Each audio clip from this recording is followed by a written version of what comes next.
Imagine a bank vault with a massive 20-ton door surrounded by concrete and metal. The creators believed so much in its security that they didn't even install an additional security system, calling it the unbreakable vault. However, the illusion of its strength was shattered when clever criminals executed a master plan, breaking into the vault and spending 27 hours inside, outsmarting the security system. Welcome to another exciting video from the Golden Mindset. Hey folks, ever wondered about the biggest bank robbery ever? Well, let's rewind to July 19, 1976. Picture a sunny morning in the city Nice of France.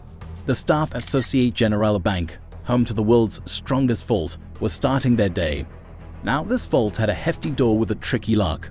As the staff tried opening it, the door, weighing a whopping 20 tons, it didn't budge. This wasn't the first time it happened, due to its immense weight. The bank staff thought the door was stuck again, so they called the vault manufacturing company. The company experts showed up in just 30 minutes but were also unable to open it. Even they couldn't figure it out after multiple attempts. With customers waiting and the bank's reputation on the line, they had to take action.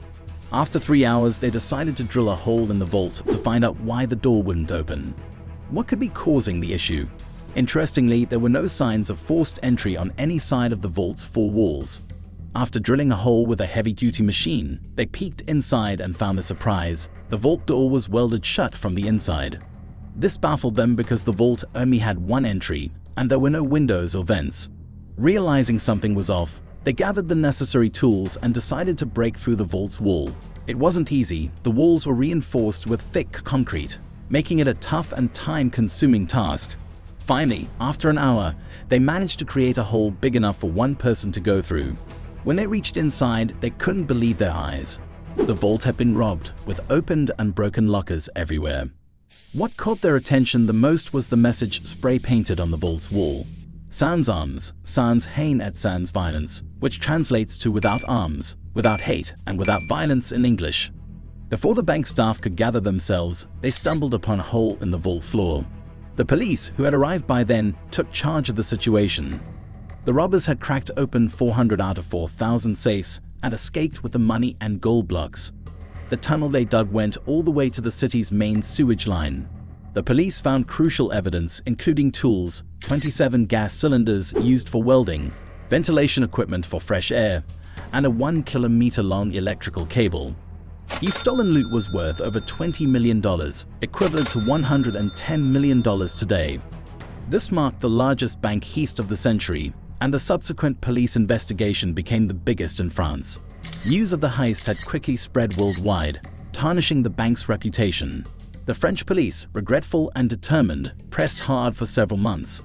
They interrogated bank staff, questioned locals, but unfortunately found no trace of the robbers anywhere. Fast forward to October 1976, a major breakthrough for the police.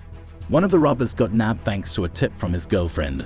At first, he denied everything, but under intense police questioning, he spilled the beans, revealing the names of the gang members. What shocked the police was that this gang was previously known for minor crimes. The real mastermind behind the massive heist wasn't even a part of the gang. The gang members pointed the finger at Albert Spaggiari, a photographer, as the brains behind the operation. When the police arrested him, Albert didn't fit the criminal profile at all. He dressed modestly, led a simple life, and resided in a small house on the outskirts of the city. Neighbors vouched for his simplicity, describing him as a quiet photographer who kept to himself. Albert Spaggiari turned out to be nothing like the police had imagined. Surprisingly, he confessed to being the mastermind behind the bank heist. While the police thought the case was nearly closed, little did they know it was just the beginning. According to Albert, he rented a locker in the same bank and cleverly took pictures of the vault during his visits. He placed an alarm clock in the locker, setting it for the night. When the alarm went off, no alerts or security sounds rang out. This confirmed to him that the vault had no security system. Disguised as an engineer, he visited the city government's office and obtained a copy of the city map. Using this, he calculated the distance to the sewerage line from the bank and figured that by digging a 26-foot tunnel from the nearest sewerage line, he could directly access the bank vault. Albert realized the job needed a lot of effort, so he teamed up with a gangster and shared the entire plan. The gangster instructed his crew to take on the task. Without any machinery, it took them 2 months to dig the tunnel, working at night to avoid detection. Albert made sure the digging noise didn't reach the road. On the night of July 18th, a Saturday, they entered the vault. Over the next 27 hours, they calmly carried out the heist, even having lunch and dinner inside. Before leaving, they left behind those famous words, "Sans armes, sans haine et sans violence." The police brought Albert to court, where he openly admitted his guilt before the judge. In a surprising move, he wrote the details of his plan and the stolen amount in code words. Albert insisted that he would only share this evidence with the judge, claiming only the judge could understand his code. The judge agreed and called him to his chamber.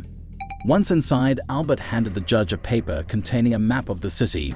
While the judge was studying the map, Albert made a daring escape. He jumped out of the first-floor window, landed on the rooftop of a car parked below, and swiftly fled on a waiting motorcycle.